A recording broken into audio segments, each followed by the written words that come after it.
దేవుని ప్రశస్త నామములో మీ అందరికీ శుభాలు కలుగునుగాక. ఎలా ఉన్నారు? బాగున్నారా? మరొక వాగ్దానాన్ని ప్రభు మనందరికి ఇచ్చినందుకు దేవాది దేవునికి మహిమ. శ్రద్ధగా దేవుని మాటలు విందాం. మొదటి రాజుల గ్రంథము 6వ అధ్యాయము 12వ వచనము, నేను చేసిన వాగ్దానమును నీ పక్షముగా స్థిరపరిచేదను. I will perform my word with you. Praise the Lord. దేవుడే మనతో కొన్ని మాటలు తెలియచేస్తారు. నువ్వు ప్రార్థించినప్పుడు, ఆపత్కాలంలో ఉంటున్నప్పుడు, కష్ట సమయంలో ఉంటున్నప్పుడు, నీవు దేవా అని మొరపెడతా ఉంటున్నప్పుడు ఆయన కొన్ని మాటలు మన జీవితంలో అనుగ్రహిస్తారు. వాటినే వాగ్దానాలు అంటారు. పరిశుద్ధ గ్రంథంలో అనేక మందికి దేవుడు తన వాగ్దానాలు ఇచ్చి స్థిరపరిచారు. అలాగే సంవత్సరానికి మొదటి రోజు వాగ్దానాలు తీసుకుంటూ ఉంటాం, ప్రతిరోజు వాగ్దానాలు తీసుకుంటూ ఉంటాం. అలాగే నీకున్న ఇబ్బందికరమైన పరిస్థితుల్లో ప్రభు మనతో మాట్లాడుతూ, నీ జీవితాన్ని నేను ఇలా ఉంచబోతున్నా, నీ పరిస్థితులతో నేను ఇలా మాట్లాడబోతున్నాను, నీ సిచ్యువేషన్ ఇలా నేను హ్యాండిల్ చేయబోతున్నాను, నిన్ను గొప్పవాడిగా ఉన్నతమైన స్థితిలో నిలబెడతాను అనే మాటలు ప్రభు మీతో మాట్లాడుంటారు. అయితే ఆ మాటను చేత పట్టుకుని దేవుని దగ్గర ప్రతిరోజు మొరపెట్టి ప్రార్థన చేయాలి.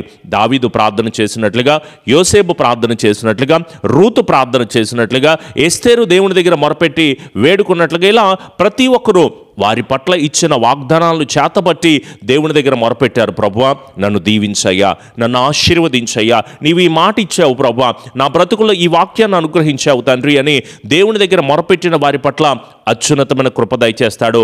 మేము పరిచర్యలోకి రావడానికి దేవుడు మాకు ఇచ్చిన వాగ్దానము ఇర్మియా 33వ అధ్యాయం 3వ వచనంలో, నీవు మొరపెట్టుము, నేను నీకు ఉత్తరం ఇస్తాను, నీవు గ్రహింపులేని కార్యాలు నీ జీవితంలో నేను జరిగిస్తాను, నేను నీతో మాట్లాడుతాను అని తెలియచేసినప్పుడు ఆ మాట పట్టుకుని దేవుని పరిచర్య చేస్తున్నాం. ఈ రోజుకి ఆయన ఆ మాట ఇచ్చాడు. మేము ప్రార్థన చేస్తున్నప్పుడు దేవుడు తగిన ప్రత్యుత్తరాన్ని కలుగు చేస్తున్నాడు. దేవునికి మహిమ. స్వస్థత కార్యాలు, అద్భుత కార్యాలు, ఆశీర్వాద కార్యాలు, అనేక బలమైన క్రియలు దేవుడు చేస్తున్నాడు. అలాగే గ్రహింపులేని గొప్ప కార్యాలు ఆయన మాట్లాడుతున్నాడు. మీతో వాగ్దానాన్ని మాట్లాడే ముందు నేను దేవుని దగ్గర కూర్చుని, ప్రభువా, ఈ రోజు నీ బిడ్డలతో మాట్లాడు, నా మాట కాదు, నా ఆలోచన కాదు, నా తలంపులు కాదు, నీవు మాట్లాడితేనే నేను మాట్లాడగలను. ఈ వాగ్దానం వింటున్న ప్రతి ఒక్కరూ, నా మాట కాదు, దేవుడు మనతో మాట్లాడితేనే, దేవుడు నాకు ఈ మాటను తెలియచేస్తేనే మీతో మాట్లాడగలనే తప్ప సమస్తమైన ఘనత, మహిమ, ప్రభావములో కేవలం ఆయనకే కలుగును గాక. అప్పుడు నాకు ఇచ్చిన మాట, దేవుడు తెలియచేసిన కొన్ని సంవత్సరాల క్రితము ఆయన ఇచ్చిన మాట ఇప్పటికీ స్థిరపరుస్తున్నాడు కదా. ఇప్పటికీ కూడా కొన్ని వాక్యాలు చెప్పగలుగుతున్నాము. దేవుడి దగ్గర మొరపెడుతున్నప్పుడు సమాధానాన్ని పొందుకోగలుగుతున్నాం కదా. మరి నా పట్ల నెరవేర్చబడిన వాగ్దానాలు, దేవుడు నాకు ఇచ్చిన మాట ఇప్పటికీ కూడా నేను పట్టుకుని ప్రార్థిస్తున్నా, ప్రభువా, ఇంకా గొప్ప కార్యాలు జరిగించు, ఇంకా నూతనమైన పరిచర్యను చేయడానికి నీ శక్తి నువ్వు ప్రభువా అంటే దేవుడు తన ఉన్నతమైన కృపనిస్తున్నాడు కదా. మరి నీ పట్ల కార్యాలు జరిగించబడవా? దేవుడు నీ పట్ల కూడా వాగ్దానం ఇచ్చి ఉంటాడు. వాగ్దానము లేని జనులు నశించిపోతారు. ఒకవేళ వాగ్దానం ఇంకా నా జీవితంలో దేవుడు నాతో ఏం మాట్లాడలేదండి, నన్ను ఎలా తీసుకెళ్తాడో, నా జీవితాన్ని ఎలా నడిపిస్తాడో, ప్రభువు నాకు ఏ కార్యాలు కూడా తెలియచేయట్లేదు అనుకుంటున్నావేమో, ఇప్పుడే మోకరించి కన్నీటితో ఆయన అడుగు, ప్రభువా, నీ వాక్కు ద్వారా నాతో మాట్లాడు, నన్ను ఎలా తీసుకెళ్లాలనుకుంటున్నావో, ఏ కార్యాల ద్వారా నడిపించాలనుకుంటున్నావో. ఎందుకంటే ఆయన నడిపిస్తేనే కృప పొందుకుంటాం. యెహోవా ఇల్లు కట్టించని ఎడల దాని కట్టువారి ప్రయాస వ్యర్థమే. యెహోవా పట్టణమును కాపాడిన ఎడల దాని కావలి కాయవారు మేలుకొని ఉండుట వ్యర్థమే. మీరు చాలా రాత్రి అయిన తర్వాత పండుకొనుచు కష్టార్జితమైన ఆహారము తినుచుండుట కూడా వ్యర్థమే. తన ప్రియులు నిద్రించుచుండగా ఆయన వారికి ఇస్తా ఉంటున్నాడో. ఆయన యందు నమ్మిక ఉంచువారంట కదలక నిత్యము నిలుచు సియోను కొండవలే ఉంటారు. ఆయన్ని అడుగు, ప్రభువా, నాకు వాగ్దానం ఇవ్వవా, నీవిచ్చే ఆశీర్వాదమే ఐశ్వర్యం ఇస్తుందంట కదయ్యా. నీ కృప చేత, నీ దీవెన చేతే నన్ను, నా కుటుంబాన్ని నడిపించు ప్రభువా అని వాగ్దానము ద్వారా దేవుని అడగగలిగితే, నీ మాట ద్వారా నన్ను నడిపించు ప్రభువా అని ఆయన్ని అడగగలిగితే, ఆయన బలహీనులు కాక మీరు ధైర్యంగా ఉండమని చెప్పట్లేదా? నేను వారి కన్నులు ఎదుట నేను గొప్ప చేస్తానని చెప్పట్లేదా? నీకు క్షేమాభివృద్ధిని ఇస్తానని, నిన్ను రక్షిస్తానని, నీవు నీతిగా జీవిస్తే ఖర్జూర వృక్షం వలె మొవ్వ వేస్తూ లెబానోను మీద దేవదారు వృక్షం వలె ఆశీర్వదించబడతామని చెప్పట్లేదా? నీ కుటుంబం దీవించబడుతుంది. ఎందుకంటే మన పక్షాన ఉన్నవాడు లోకములో ఉన్నవానికంటే ఘనుడు, గొప్పవాడు. నీవు భయపడకు, దేవుని మీద నమ్మిక ఉంచు. శ్రేష్టమైన దాన్ని దేవుడు నీ కోసం సిద్ధపాటు చేశాడు. నీ అవమానానికి ప్రతిగా రెట్టింపు ఘనతను దేవుడు నీ జీవితంలో అనుగ్రహించబోతున్నాడు. ఇంకెందుకంత కలవరపడుతున్నావు? ఇంకెందుకంత దిగులు పడుతున్నావు? నీ శ్రమను ఆశీర్వాదకరంగా మార్చబడుతుంది, నీ దుఃఖం నాట్యముగా మార్చబడుతుంది, నీ అవమానం దీవెనకరంగా మార్చబడుతుంది. నీకున్న ప్రతి సమస్య పోతుంది. నీ రోగ సమస్యలు, నీ కుటుంబ సమస్యలు, నీ ఆర్థికపరమైన సమస్యలు, నీ కుటుంబంలో ఏదైతే వేదన చెందుతో ప్రతిరోజు కలవరపడుతున్నాను పాస్టర్ గారు, ఎప్పుడు విడుదల పొందుకుంటున్నామంటే నీకు త్వరలోనే గొప్ప జయాన్ని దేవుడు ఇవ్వబోతున్నాడు. వాగ్దానము చేసిన దేవుడు నమ్మదగిన వాడు. ఆయన నరమాత్రుడు కాదు మాట ఇచ్చి తప్పడానికి. మనుషులు మాట ఇచ్చి తప్పుతారు. మనుషులు నమ్ముకున్నట్టు కంటే, రాజులను అధికారులను నమ్ముకున్నట్టు కంటే యెహోవాను ఆశ్రయించుట మేలు. నీకున్న గొడవలు, నీకున్న కొట్లాట్లు, నీకున్న సమస్యలు, నీకున్న ఇబ్బందులు ప్రతిదా కూడా విడుదల పొందుకుంటావు. సమాధానాన్ని దేవుడు నీకు అనుగ్రహిస్తాడు. నీవు జాబ్ కోసం ఎదురు చూస్తున్నావు కదా, వివాహం కోసం ఎదురు చూస్తున్నావు, మంచి నీట్ సీటు కోసం ఎదురు చూస్తున్నావు, నీ కుటుంబంలో ఎన్నో రకాలైన అలజడులతో బాధపడుతున్నావు. దేవుడు గొప్ప జయాన్ని మీ కుటుంబంలో కలుగు చేస్తారు, విడుదల ఇస్తారు. విశ్వాసం ఎవరి మీద ఉంచాలి? దేవుని మీదే ఉంచాలి. మా విశ్వాసము, మా ఆలోచన, మా ఆకాంక్ష కేవలం నీవే ప్రభువా అని అడగగలుగుతున్నామా? అన్నల చేత అమ్మబడ్డాడండి, కానీ ఐగుప్తులో ఆర్థిక శాఖ మంత్రిగా దేవుడు నిలబెట్టాడు. ఎవరిని? యోసేపుని. ఏదేమైనా నా దేవుడు చూసుకుంటాడు. మాట ఇచ్చాడు, ఆయనే నెరవేరుస్తాడు, అంతే.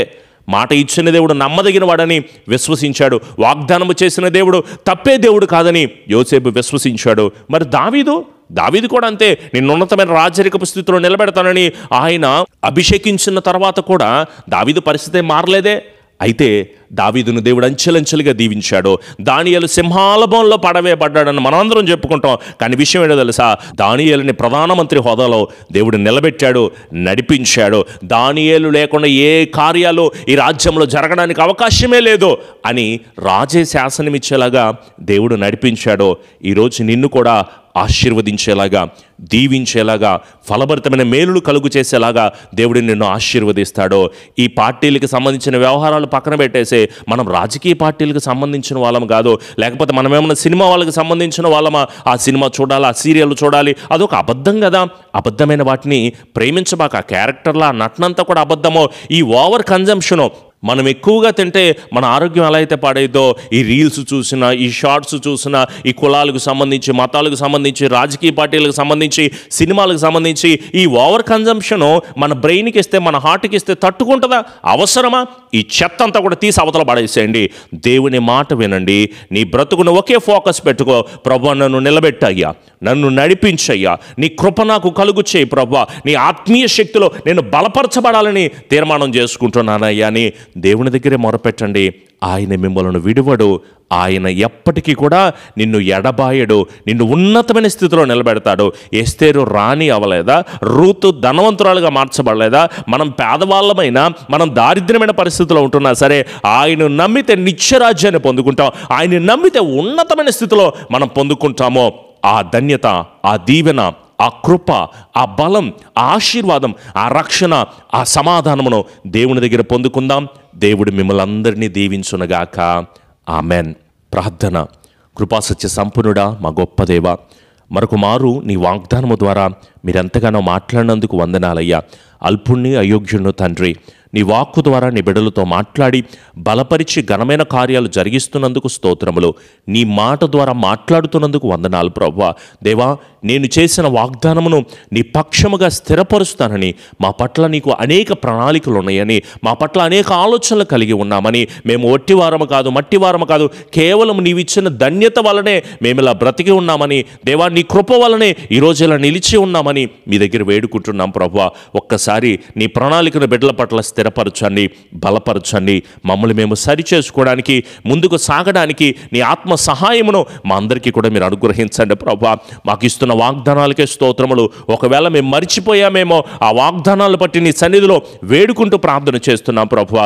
మాకున్న ప్రతి శోధన, బాధ, కలవరం, ఇబ్బంది, ఇరుకులు ప్రతిదీ కూడా నాయన నజరేయుడైన యేసు నామములో విడుదల కలుగు చేసి, స్థిరపరిచి, ఆదరణ దయచేసి దీవించండి తండ్రి. నీ మాట వల్ల మేమందరం ముందుకు సాగుటకు, నీ వాక్కు వలన మేమందరం స్థిరపరచబట్టుకు మరొక మాటనిస్తున్నందుకు వందనాలు తండ్రి. అలాగే మందిర నిర్మాణాల విషయంలో కూడా నీ కాపుదల, దీవెన, ఆశీర్వాదమును కలుగు చేయండి.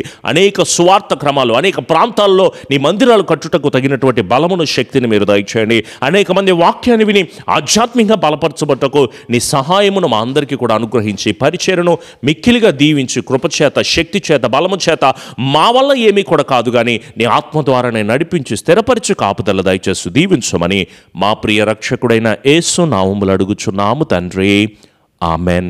మన తండ్రి అయిన దీవెన, కుమారుని యొక్క కృప, పరిశుద్ధాత్మని యొక్క అన్యోన్య సహవాసపు సన్నిధి ఎల్లకాలము దేవుని ఆత్మ బిడ్డలకు, కుటుంబాలకు మరొక వాగ్దానం వినేంత వరకు బలమైన శక్తి బిడ్డలకు అనుగ్రహించి స్థిరపరిచి ఆదరణ దయచేయబడును గాక.